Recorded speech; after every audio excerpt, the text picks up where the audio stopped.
communiqué relatif à la position de l'Alliance des forces congolaises face à la décision du président Kabila de réduire de moitié les effectifs de la MONUSCO. C'était au cours de son intervention au Conseil de sécurité des Nations Unies à New York que le ministre congolais des Affaires étrangères avait annoncé à la communauté internationale la volonté de son gouvernement de voir les effectifs de la MONUSCO être réduits de moitié d'ici la fin de l'année. Face à cette décision non réfléchie du président Kabila, le président de l'Alliance des forces congolaises a convoqué immédiatement une réunion du bureau politique pour se pencher sur la question.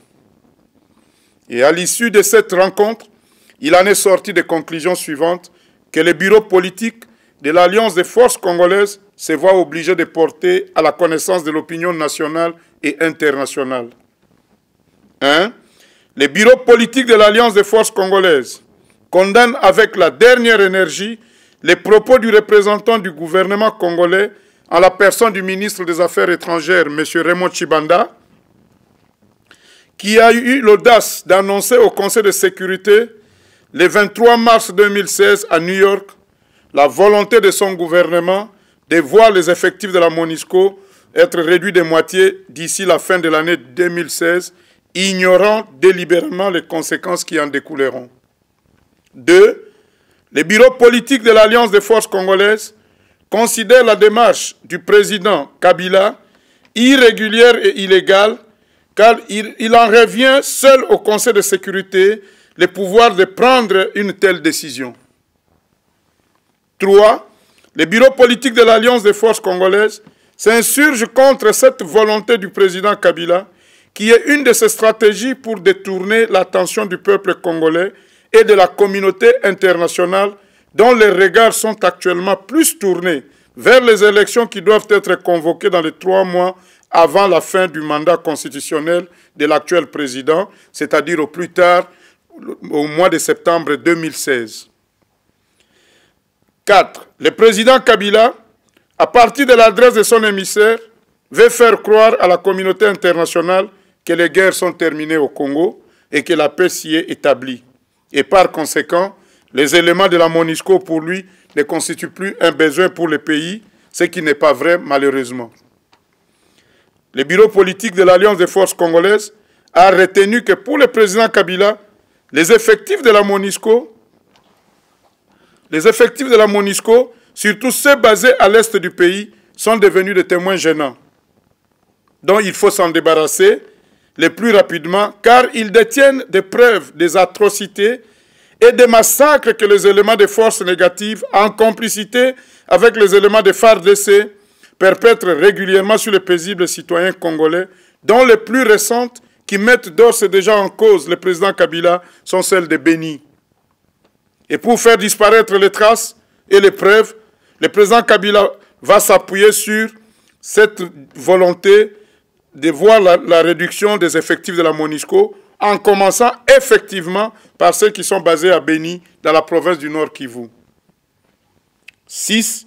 Le bureau politique de l'Alliance des forces congolaises rappelle à l'opinion nationale et internationale que le président Kabila, étant vers la fin de son mandat, n'a plus le pouvoir d'initier une quelconque décision au niveau des institutions internationales, particulièrement les Nations Unies et l'Union européenne, où sa légitimité a toujours été contestée.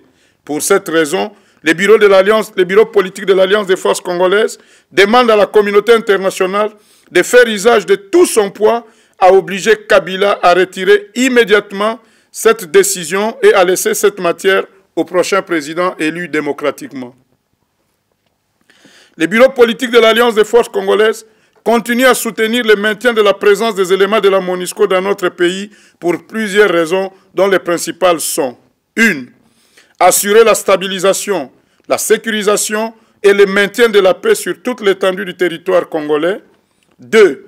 Être impliqué avec un mandat officiel des Nations Unies dans tous les enjeux électoraux futurs pour éviter toute forme de fraude.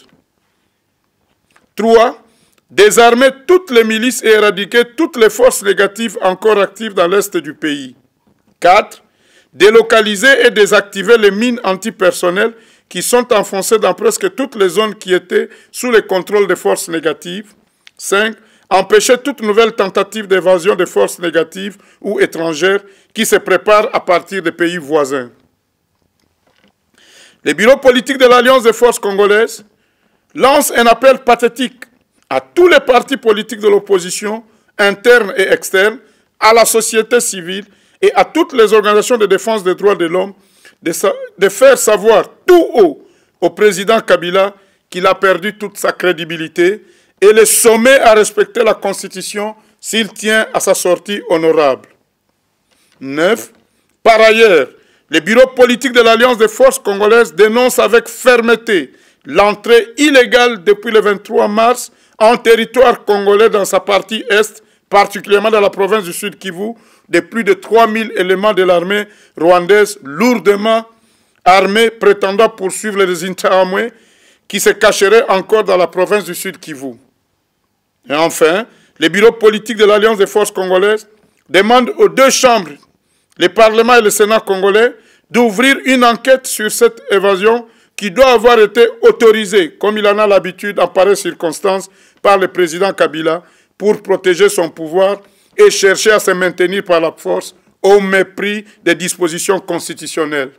Ainsi fait à Londres le 27 mars 2016 pour le bureau politique de l'Alliance des forces congolaises, Fanfan Longa Fwamba, président.